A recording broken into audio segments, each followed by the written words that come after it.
Дмитрий Дмитриевич, здравствуйте. О текущей ситуации с лесными пожарами. Доброе утро. На сегодняшний час на территории республики действует 50 пожаров, из них тушатся 15. За сутки локализовано 6 пожаров, ликвидировано 5. К сожалению, вновь обнаружено 12 пожаров. На этих пожарах работает 1247 человек, 107 единиц техники. Для тушения лесных пожаров, мониторинга обстановки и передислокации личного состава на территории республики привлекались 12 воздушных судов.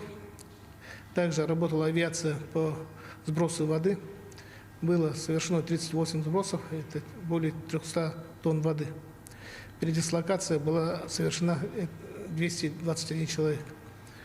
Работы по тушению пожаров продолжаются в 8 районах. Это Верхневилюйский, Вилюйский, Горный, Кобяйский, Мирнинский, Тампонский, Усьмайский и Чурапчинский. Угроз населенным пунктам и объектам экономики на сегодняшний час не отмечается. Спасибо.